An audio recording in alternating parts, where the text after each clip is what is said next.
showtime, folks. Enjoy the show. A fine Saturday matinee to you, gentlemen, both of you. Good morning, good morning. Good morning. Yeah, Steve Sarmento, once a future king, graces us with his morning presence. I hope you are well caffeinated. Yes, I am. Excellent, excellent. How's your movie viewing week been this week? Oh, it's been really good. I just got out to see Wind River last night, which is an amazing film. I'd say right now it's what's his name, Taylor Sheridan, that wrote and actually directed this one. He'd also written Hell or High Water and Sicario. He's 3 for 3 for me. Really? It's got that slow burn, slow build to a point where just things go bonkers at a point and just out of nowhere. But the way things are set up and structured just worked really, really well for me. And it's fun seeing Hawkeye and Scarlet Witch together in a movie that's not, the Avengers. That's so awesome. Definitely one worth going out to see. They did CBS Sunday Morning did a bit on Jeremy Renner last weekend. And it's one of those things. Like, he's just getting to know him more, his personal life a little bit more, makes me he's just that much more endearing to me. Oh, yeah. What a very cool guy. And he's always been, since, what was it that really kind of brought him to the radar? Was it Hurt Locker? Was there much of him before that? Because, I think it seems that like was the big one. Yeah, I remember him in SWAT as like the bad guy. If you remember that. you remember that? Yeah, I remember that one. That was one where, I don't know, I think that's where I first remember sort of seeing him in something and going, oh, who is this guy? Sure. And sort of tracking him along in little things. But I think, Hurt Locker was the one that really set him out in front of everybody. It was funny. I had forgotten until I saw him talk about it, that his very first role when he moved to L.A. was Senior Trip. He played Mark D'Agostino in 1995, and has been. He has been a busy guy, literally since then. Obviously, not all in big Avengers movies, but he's been very steady since then. It has a lot of credits. It wasn't until 2003 that he did SWAT. But the movie that he says was the one that caused people to turn heads was Dahmer. He played Jeffrey Dahmer in 2002, immediately before SWAT. Oh. And that was the film that allowed him to display some range and rage. Interesting. Yeah. Andy, what have you seen? Anything good this week? It's been a very slow week for me. The big highlight for me was actually going back and watching D.W. Griffith's Intolerance, his ginormous film that kind of spans 4 stories across the time, and it's a beautiful print that has been released on Blu-ray, and it's just kind of a stunner to rewatch and revisit, especially in these troubled times. So that was kind of my big thing this week. But other than that, it's been pretty slow. Well, that's a lie. Movie watching wise, yes. We absolutely need to mark the weekend with the. We don't get political anywhere else, but dark news coming from your fair state. If only the only silver lining is we get to once again plug the Joe Show.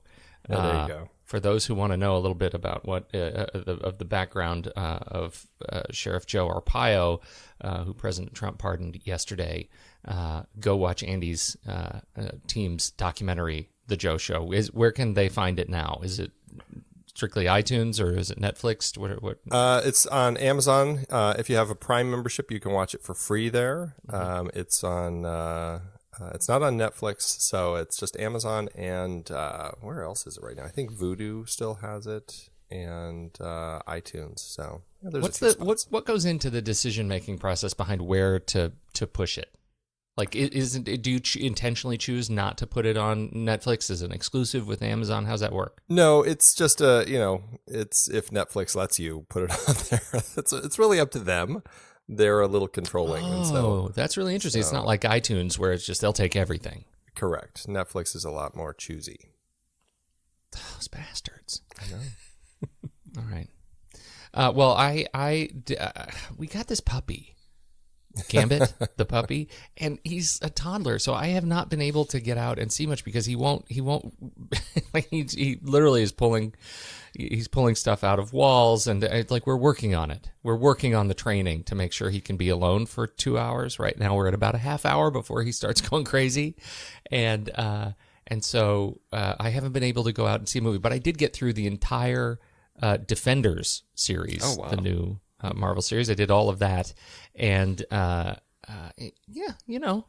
was fine. This about as Oh wow! It's about as glowing as I can see. It's one of those I really, based on this series, I really look forward to season 2 of the Defenders, and I look forward to all of the next seasons of the individual shows. It's got some growing pains. There are some really highlight moments in it that showcase what could happen, with this awkward team up. But generally, it has to. Now that we have the background of what the Defenders is, it's time to move on to season 2, and more quickly the better. But I thought all those individual, that was supposed to give you the background because you had, 2 seasons of Daredevil, a season of Jessica Jones, a season of Luke Cage, and a season of Iron Fist. So Right. Wasn't that setting everything up together so that this thing could just like launch in and take off?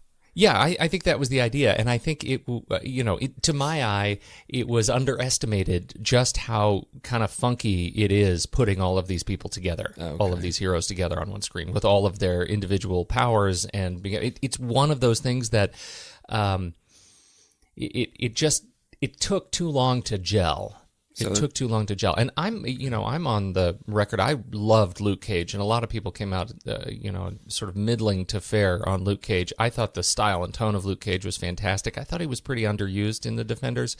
Iron Fist was it is the one sort of narrative that is just kind of bizarre in the Defenders, and it doesn't quite fit. It's the high jump, low ceiling, and so eventually you get there around episode 7 or 8, but it takes I feel like it takes a certain leap to watch past episode 3 and earn episode 7. So okay, because it was fine. Looking at it, I thought this looks like the Village People of superheroes. They're just what do these all have in common? But when they get their groove on and it's working together, it should be really fun.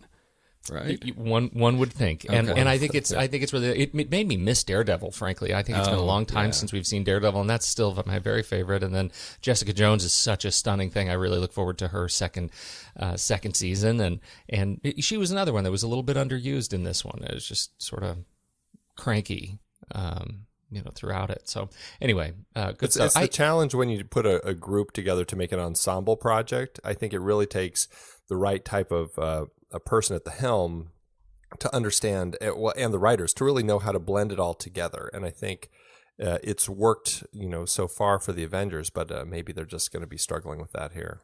Yeah, I think so too. We have a little bit of feedback. I want to get your position on.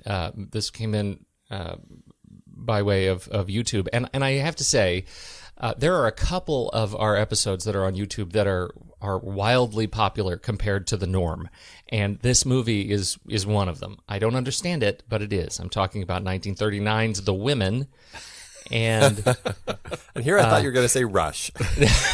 We're close. Jessica Malloy wrote us and said, "This film has one of the best scripts from the classic studio system era. It seems this movie went over your heads. I'm baffled that neither one of you could see the merits of it." Baffled. What do you think? Have you gone back to watch The Women recently? It's not what I probably will go back to watch. I think it's for certain audiences. That's probably what it is. I mean, it might reek of great studio work back in the 30s, but I don't know. For my mind, it's funny though, because I actually had another friend who, when we posted about the show, she was just like, "Oh, that's one of my favorites. I watch it all the time." I think it might tap into just a certain mindset, and just you really click with it if it's that kind of that group of women that you're really looking to hang out with. I don't know. And are we just, culturally super sexist that we don't see it? Maybe. Our problem. Steve, what do you think? When's the last time you watched The Women? Never. After your review, I thought, well, that's not high up on my list. So yeah, it's not high on our list either. No, exactly. So, but I guess it's one of those things where I probably should get around to watching it, as I am outnumbered 3-1 in my house by women. So it might be something to sit down with the entire family to watch, to get some different perspectives on that, to see if there is something that, the male gaze is missing in that film, in the story. Except for the director. Yeah. Oh, well, yes, except for the director. Maybe Right. that's the, so is that like one of the earliest films to pass the Bechdel test? Is that, something? No, all they talk about is men. That's one of the reasons we hate it so much. Okay. It defines the Bechdel test. All right. Well, anyway, thank you so much for writing in, Jessica. If you ever support us on Patreon, you will hear this, and we thank you for writing us in. We don't. We are unswayed, but appreciate that you love it. Thank you, everybody who is writing in, and we appreciate the 5-star comments over on iTunes and any comments over on YouTube. Any of your podcast directories are super helpful, but mostly thank you to those of you who are supporting us on Patreon. That is that's the most important place for us. We really, really appreciate it. So let's see. Shall we talk trailers? Shall we dig in? We've got some good ones this week. Let's do it. I think Steve should go first as the as the new guy. Okay. And as the host of Trailer Rewind. Yes. So this is how I get to ensure I have good things to talk about later on. So this was a trailer, and as I don't know if I've ever mentioned on any shows, I'm not a big fan of watching trailers because I think it ruins the experience for me. So I only watch trailers for movies that I'm not sure if I'm planning on seeing. If I know I'm going to see it, I don't watch the trailer. I want to go in as sort of unbiased as possible. So this was one that, I knew nothing about, so I was kind of curious based on who's attached to it. And this is the directorial debut of Andy Serkis, and this is a film called Breathe, which is a true story of Robin and Diana Cavendish, and as IMDb describes it, an adventurous couple who refuse to give up in the face of a devastating disease, and their heartwarming celebration of human possibility marks the directorial debut of Andy Serkis, coming out in October. But what I found interesting is this is a true story, a period piece, which is the exact opposite of what I think of when I think of Andy Serkis, who is like the king of, fantasy, motion capture, everything's not real. And here we have a movie that's really just looks like a classic film, a true story about a man overcoming just extreme odds, being, in a society where people who are paralyzed are just sort of condemned to be confined to a bed in a hospital and are just left there.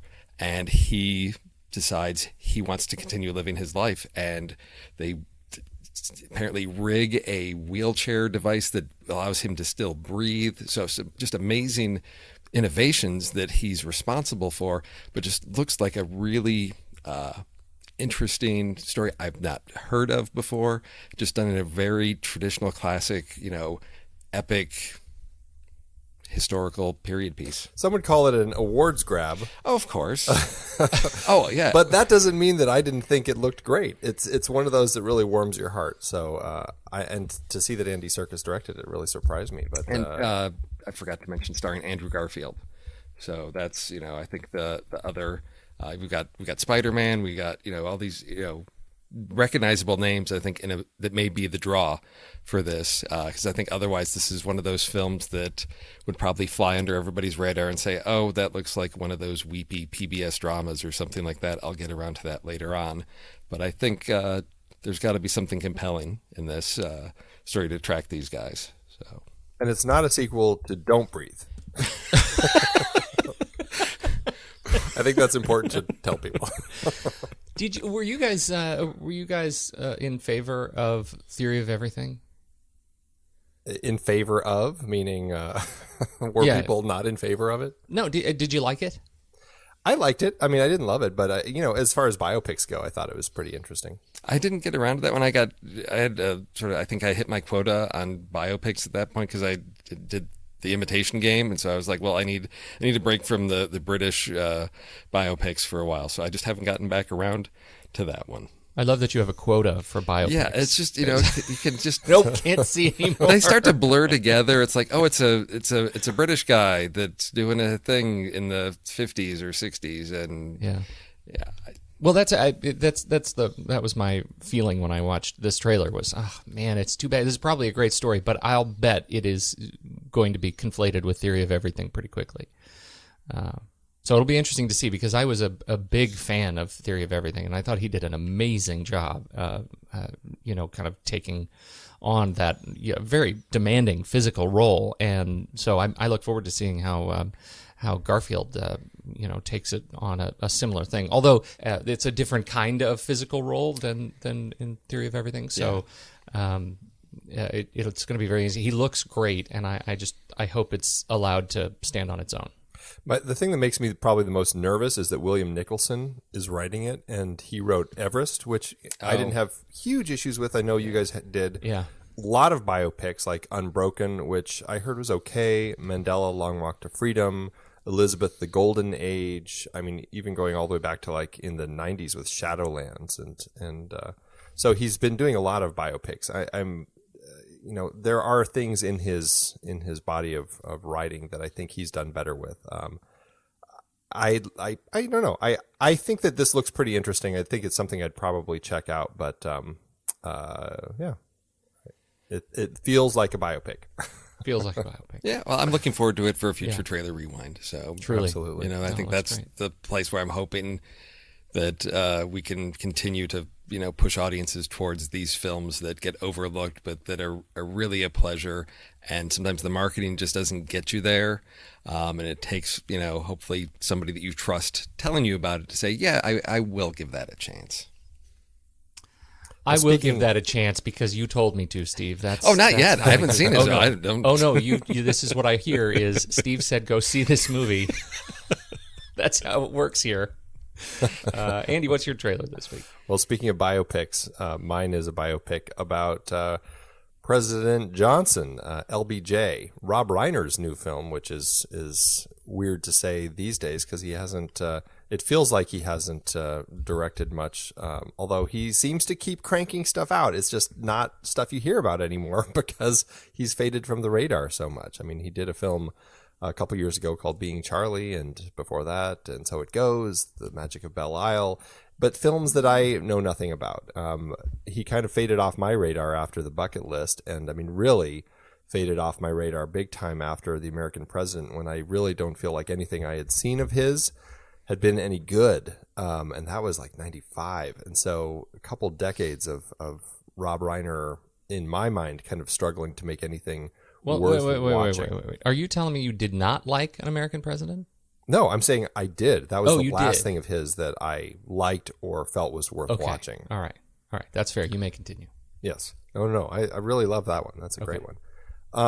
And before that, I mean, I think he made a lot of great stuff, especially through the 80s. But I feel like he's always been trying to find that thing to make again. And here he is making LBJ, a portrait of President Johnson.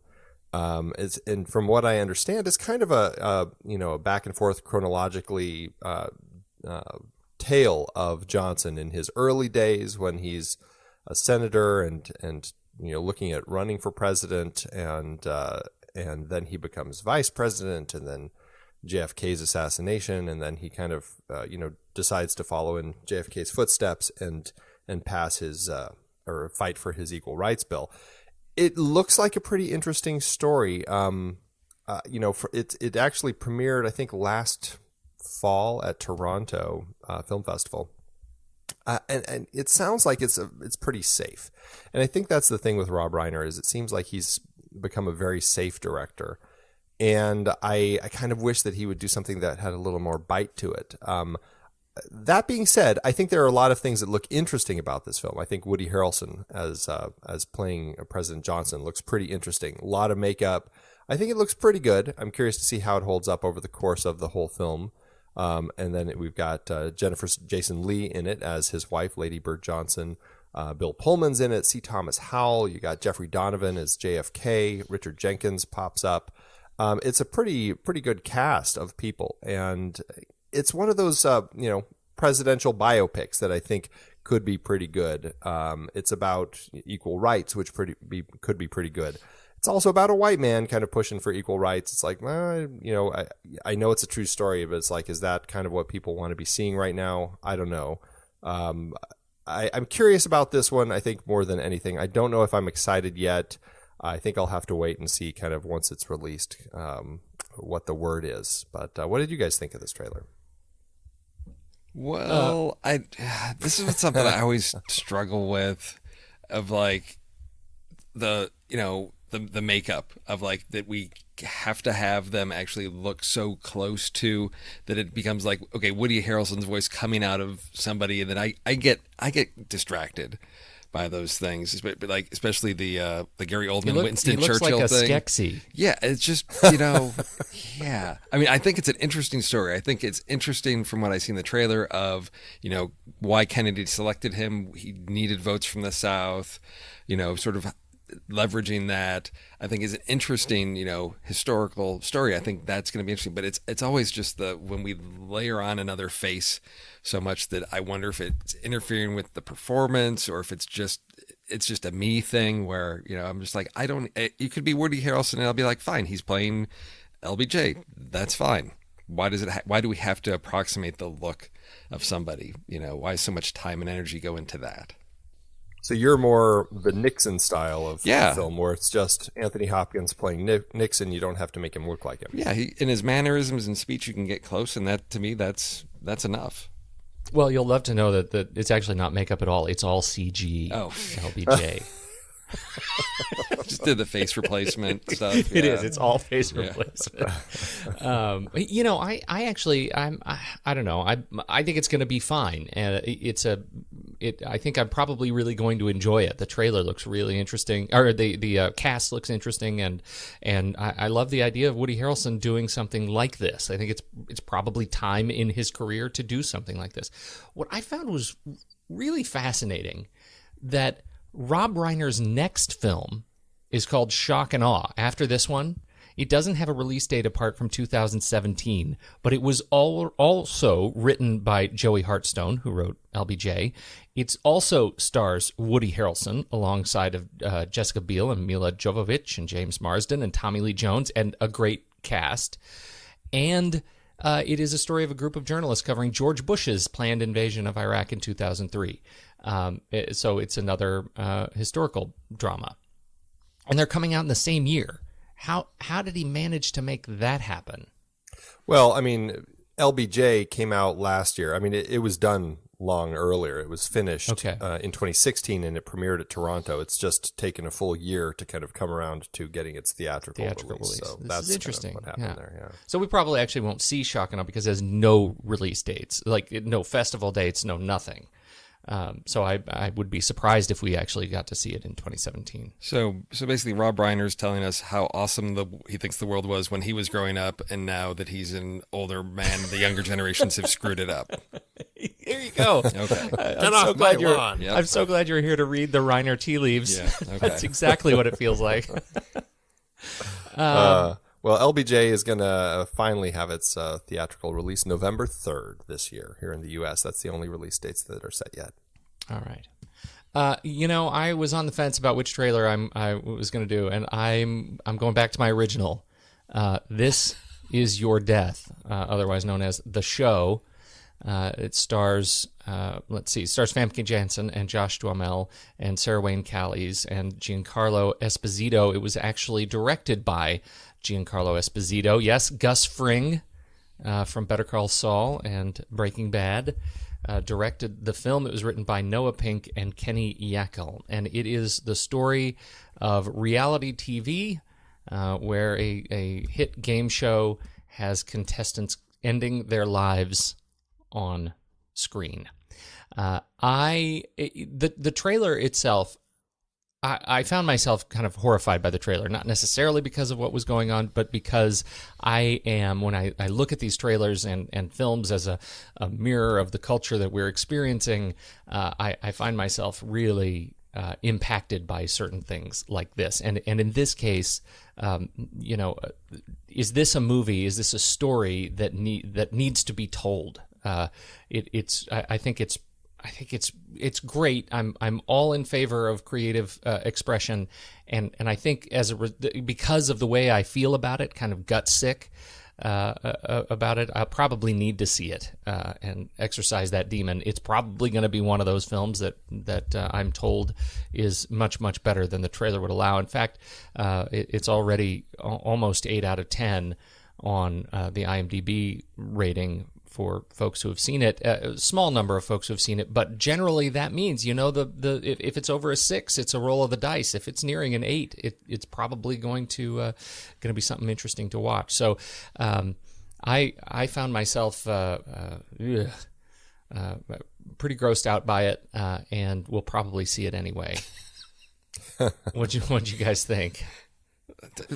Really? So now you're going to throw this in the mix at things that I have to consider.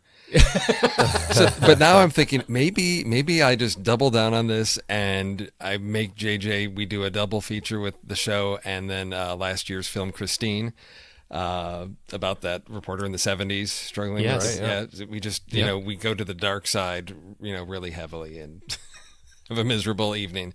Yeah, it makes me feel icky, looking at this, but I don't know this is a film the way from the trailer that's going to generate the conversation that I think it's maybe trying to get to, and its commentary on, people's cravings for entertainment and more extreme things.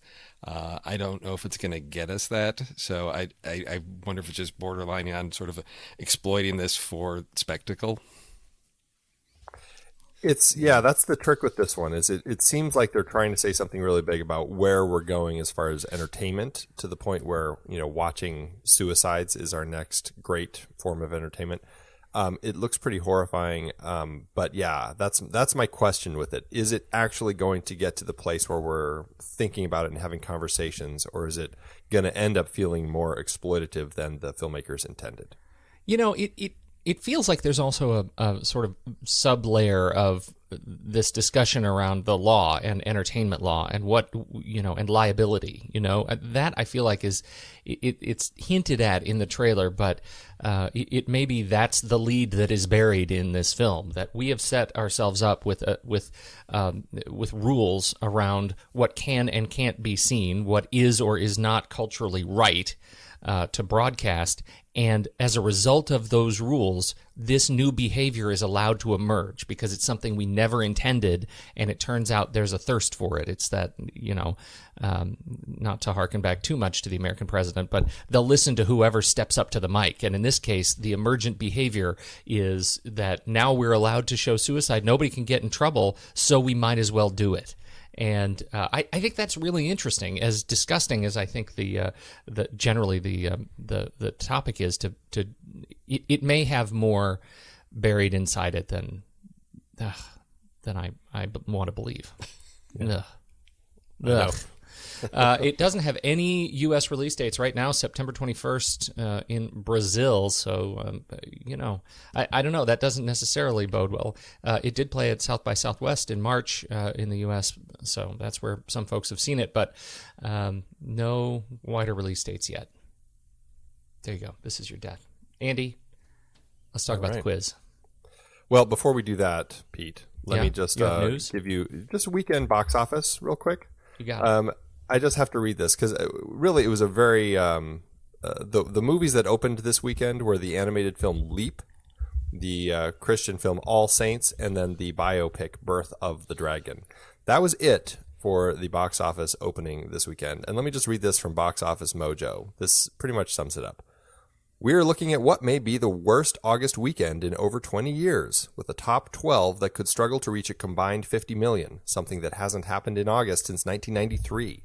In fact, while this will undoubtedly be the worst weekend of 2017 thus far, it could be the worst weekend for the top 12 since early September 2014, should our current forecast hold. So, there you go. Wow. Oh, yeah, there was a struggle to find things this weekend. It's because last weekend I got to see Logan Lucky, and the theater was like less than half full, and I thought, no, this deserves more than this. But it seems Well, like I think people got exhausted from all everything earlier in the summer. And this is exactly why I saw a little ad saying, "Hey, we're putting Baby Driver back in theaters this weekend. Come check it out." Oh, and Wonder Woman too is back. See it back in theaters before it's gone. Yeah, they're trying to get people out there to the theaters again, since I think they were kind of expecting that it was going to be a really bad weekend. Well, so I hate to sidetrack, but about getting people into seats, I've been thinking about this whole movie pass thing of, you paid apparently $9.99 a month, and then you can go see, as many movies. I think you're limited to one per day, but the idea is getting people into theaters. I know it's sort of subsidized. They're going to be selling everybody's data and leveraging that, but their promotion of this is, hey, this is going to be good for theaters because you're going to have more people in there selling more concessions. It's getting people in those seats again. I was considering it, and I thought, well, looking at what was coming out in August, I'm like, well, maybe I'll wait till the fall when there's going to be a lot of stuff I want to get out and see. But it's that idea of, the value of getting people into those theaters again, because it seems like, the audiences just aren't there. And it's interesting that AMC's pushing back so hardly against it. But I think Movie Pass's statement is, this is good for theaters. This is going to get people back there. And I didn't know if it was anything that either of you had considered or had experience with in the past as far as a program like that. I've certainly considered it. I haven't looked into it deeply enough to decide if I'm going to jump in and get it. But hey, I memean, I love the idea. If it's something that is going to be that affordable and I can pretty much go see movies whenever I want, then why not? Yeah. I just want to dig a little more deeply into the how much of my soul do I have to sell? Yes, exactly. How much additional advertising I have to be subjected to? Yeah, I'm with you. But the other impact, and I wonder how alone I am on this. It's binge season right now. I mean, look, I just watched the entire season of Defenders when I could have been out seeing movies. Like, I chose to do that. I wonder what the what the overall Netflix impact is on decisions to hit the theaters. Like, what Happened to Monday is a movie I've really been looking forward to. The next movie I watch on my list is that one, and so I'm not going to go to the theater. I'm going to sit right down and watch it on Netflix. So I wonder. I know I'm with you, Andy. I'm going to reconsider it when the fall hits. We're also in the middle of a series of movies I already own for the show, and so I don't have a lot to race out to right now. It's kind of disappointing slate. So. Yeah. I mean, if anything, I just need to play catch up. There are a lot in theaters still that I've missed over the summer. So, but I don't know how, if I'll have much of a chance to hit them up, or if I'm going to just, at this point, it's like, do I just wait till they get released digitally? So who knows? All right. We have been doing the Star Trek films. This last week, we did Star Trek IV, The Voyage Home, The Search for Whales. And they rescued the whales from the past. The whales were in terrible danger in the past, and they've been rescued. Andy, yes, they let's have. talk about our list this week. Yeah, this week we are looking at great animal rescue films, or great films with animal rescues in them, I guess. One way or the other, an animal is going to get rescued, and we're going to put it on our list if we liked it. So there you go. You're really selling that list, Andy. Animal is going to get rescued. Well, it's a little stretch this week. I mean, come on. Oh, I found some good ones. Andy's just sort of like, oh, there was a cat in a tree, so yeah, that counts. I almost went there. I almost went to the cat getting rescued in the tree in The Incredibles, but I decided not to. Honorable mention. There you go. All right. So who wants to kick it off? Why don't we let Steve kick it off? Steve? Since he's, Yes. Okay. So this is one of my favorite short films of all time. A Close Shave from 1995. Wallace and Gromit rescue a herd of sheep that have been captured to be turned into dog food by a robotic dog. This was one that, I think this was maybe the first one I saw, Aardman and Wallace and Gromit, and then went back to discover their other shorts. But the rescue, the dynamic chase scenes, it was just this condensed, intense action movie packed into 30 minutes of just in the ridiculous things that they got away with the claymation. I think one of my favorites is Gromit's got all of the sheep on the back of his like motorcycle, and they're stacking themselves up like in pyramid formation because they can't all fit on the small bicycle, and then they've got to go through a tunnel, so they sort of have to reshape themselves. So it was just that light, fun, take on the animal rescue that I had to start off with. That's a great choice. I think it's a great choice. I don't think it was that one. There is. I read on Reddit of somebody trying to track down a movie where the credit at the end, it was an animated film, and it was all about animals, and it was an animal rescue thing. It was some farm-based thing, and the end of the credit was not no animals were harmed during this film, but it was an animated film, so it was no animals were actually rescued in the making of this film. And I thought that was so funny, but I don't know what movie that is, so if anybody knows what that is. That's hilarious. Yeah. Should I go next, Andy? Am I next? Do it. All right. Yeah. I had to go straight to Wales because I felt like my first tie-in should actually be another rescue of whales that I thought was, I'll say, arguably better than Kirk and et al. Was able to deliver in Star Trek, and that is, of course, Whale Rider, which was a delightful New Zealand film where our protagonist, young woman, is actually able to whisper a pod of right whales that had been beached. She's able to whisper them back into the sea. And some of the closing photography in that film is just stunningly beautiful. And I love what they did to it. I love what the movie represents. And I think it was just terrific. So Whale Rider, that's my pick. And here I thought you were going to say Free Willy. Oh. Until you said arguably better. I thought you were going there. Well, my number 3 pick is one that really touched my heart when I watched it, and it's still just find it incredibly powerful. And it's about a flock of geese. It's Fly Away Home, which I just absolutely fell in love with when I watched it. This is about a widowed father and his daughter who take in these geese and raise them, only to get the word that they're all going to basically be taken and butchered, basically. And so they have to fly them down to this spot down there in Canada. They have to fly it down to, I believe it's North Carolina, and get them there by this cutoff date. And it's about teaching these birds to fly. They don't have any adults to do it, and so they have to take wing themselves in their little I don't know what you call those things. There's little single prop flyer machine things. And get them down south. And I just really loved that film and thought it was a great fit. Thank God they didn't get the butchering. That's right. Dark pick. Oh, yes. All right, Steve. Oh, okay. So thinking about animals, went with dogs, and I think usually in a movie with dogs, you've got the sort of stereotype, the evil dog catcher driving around in his van with his net, trying to catch the dogs. And it's become a cliche that's just so overused, it's now just comic relief. And so I thought, well, what's a different type of dog rescue movie? And I thought, well, if you want to rescue dogs, you got to have something new. So I went with Hotel for Dogs, 2009.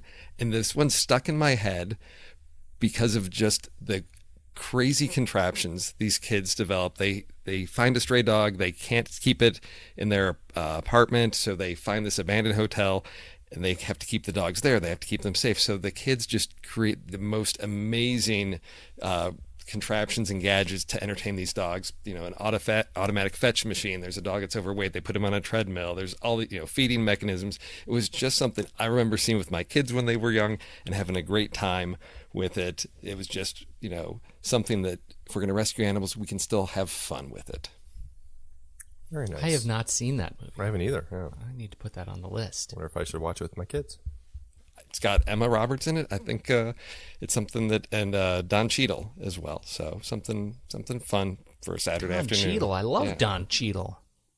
Well, I went for dogs too. Actually, my remaining picks are dog picks. This one is, how do you go wrong with sled dogs? Of course, I am talking about the Frank Marshall 2006 film 8 Below. It was a Disney release. It is the story of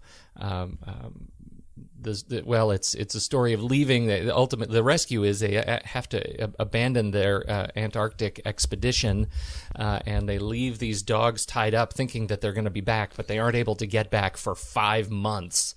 And so it is the story of what the dogs do to try to survive, as their humans have left them chained up outside in the Antarctic weather. And it's based on a true story of a 1958 Japanese expedition to Antarctica, and where it's much more gruesome. In the end of 8 Below, only one of the dogs has died, and one of the dogs, or I think 2 of the dogs die ultimately, but the rest of the dogs are okay and they're found. In this movie, there are 15 dogs. 7 of them are still chained up at the end of their 5 months, and they're dead and frozen. But some of them are left. 2 of them they find that are still alive, and that's really great. In 8 Below, most of them are still around. So that's Disney. It was actually remade. It was actually made first. The story was made first by Kyorishi Kurahara. The film was called Antarctica in 1983, and I haven't seen that. And so just in looking up this particular animal rescue about 8 Below, I've added Antarctica to my list. I think that's something I want to see too. See how well it does. And it was good the dogs in that one didn't go the route of live like the people did in Frank Marshall's previous Stuck Frozen in the Snow movie. Excellent point, Andy. Thanks for bringing it back to that. Totally different film. Totally different film. That's number 2 for me, 8 Below. Number 2 for me is, I think it's a little bit of a stretch, but I'm doing it anyway, because if anyone's going to cheat on this show, Pete, it's going to be me. Although Frank Marshall actually is connected to this one as a producer. This one is a detective story, and it's a detective who's trying to save an animal. That animal happens to be a toon named Roger Rabbit. Yes. Who Framed Roger Rabbit? What are you going to do? But, I love this movie, and watching Detective Eddie Valiant struggle with his dislike of toons, have to then go and save Roger Rabbit from getting dipped in this turpentine concoction that Judge Doom has made. So I love the movie. It is a little bit of a stretch, but I do say, yes, there's still an animal that does get rescued in it. So I'm going with that as my number 2 pick. There's not an animal that gets rescued in You Who Framed Roger Rabbit. Yes, he rescues all the cartoon animals from the evil dog. Maybe that's the one. There were no animals rescued in this film. Steve? All right, so my number 1. I've been playing it light, and you guys have these like tearjerkers of animals. So I went from light kid stuff. So I went really strange. The last one I went to 1995. And when I thought of animal rescues, this scene in this movie is near the very end, and we've got one of our characters looking out a window, and you're seeing, I think it's like giraffes walking down the street and just animals. And these animals have been freed from the zoo. And we as an audience realize that this has nothing to do with the plague that is going to wipe out humanity. And I'm talking about 12 monkeys. Because there is the entire subplot about Brad Pitt's character, Jeffrey Goins, and the Army of the 12 Monkeys. And Bruce Willis is sent back in time, and they think that it's the Army of the 12 Monkeys that has wiped out humanity. They're this animal rights group. And the thought is they freed the animals and killed off the humans. And we realize, no, that's not, spoiler alert, it's not actually connected. And there's just this emotional connection I have to that moment. There's this sort of like relief of this freeing of the animals when James Colt, I think, sees those. It's just something very striking that always stuck with me in that movie. And so that's why it's my top pick for animal rescues. That's the cat in a tree pick for this one. Right. No, there was an entire subplot about the animals. You had no animals in your number 2. Yeah, that's true. No, I love it. It's a great one. Liberate the animals. Right. Liberate the animals. That's perfect. I did not see that coming. My number 1 pick, I did not, when I saw this movie, I walked into the theater to see this movie, I did not know that it was going to so bowl me over with cuteness and adorableness of its central dog character. I didn't even know it was about, or it had a dog rescue plot in it. I am talking about the Dennis Lehane written, Michael Roscombe directed Tom Hardy vehicle, The Drop. And early in the film, we see Tom Hardy walking along and rescue a pit bull puppy that has been beaten and left in a trash can. And that dog turns out to be one of the most wonderfully charismatic little characters in a movie that ultimately I don't remember much about. So, because the memory of the dog for me is so strong. That thing is such a sweetheart. It turns out the movie was based on Lehane's short story that I hadn't read, called Animal Rescue. So I feel like it is all the more appropriate for this pick. Oh, very nice. Did you That's guys see funny. that? I saw that movie and I don't remember that at all. Seriously? Yeah. Oh. I guess that Animal Rescue didn't stick with me like Roger Rabbit did. That hurts my soul. Well, my number one pick, we've talked about a few animal rescues on the show as I was looking back through what we've talked about, but I decided not to go with anything that we've talked about before.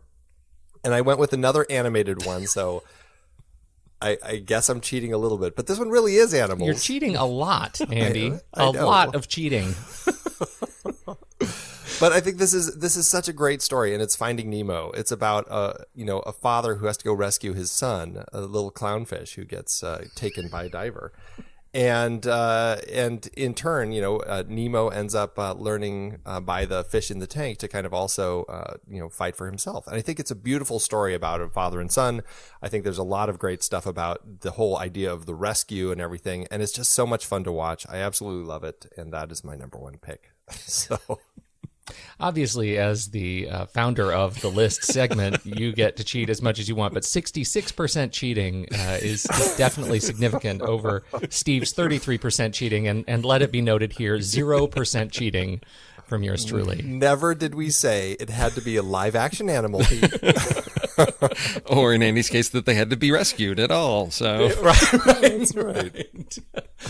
I think they all get rescued. I rescue. They all are rescued. Everybody's rescued. That's a hallmark of Andy's picks. Everybody is rescued. All of the rescuing. All the great rescues. Great. That's awesome. Great set of, now we have 9 films. Put links in the show notes if you haven't seen any of those. So that's it. You guys have any final closing thoughts? Any final news? Anything? What's the first thing you're gonna see this week? Well, the kids are on a Shrek-a-thon right now, so I'm probably gonna have to sit down and watch Shrek 3 with them. Shrek 3, Steve. Well, my brother's in town. We saw Wind River last night, and I think we're gonna try and get out and see Good Time this weekend. Find a theater that's showing in, because that has been getting just some amazing reviews. I've been hearing good things about Robert Pattinson in that one, so I'm looking forward to that. I heard great things about Robert Pattinson. That's a good pick. I am, as I already mentioned, first thing I watch later today, What Happened to Monday. Can't wait to see old Noomi. Yeah. All 7 of her. All 7 of them. Yeah. Thanks, everybody. Thanks again, Patreon subscribers, for helping us out, helping us do this. We hope this is an entertaining way to do dishes. or lawn work. We're working in the lawn. We're aspiring, yes, working on the lawn. If you're working on the lawn or dishes, that's what this show is all about. We hope we are a sound distraction to you. And until next week, we're hitting up Star Trek 5. Mm-hmm. Yep, The Final Frontier. So there you have that. Thanks, everybody. See you next week.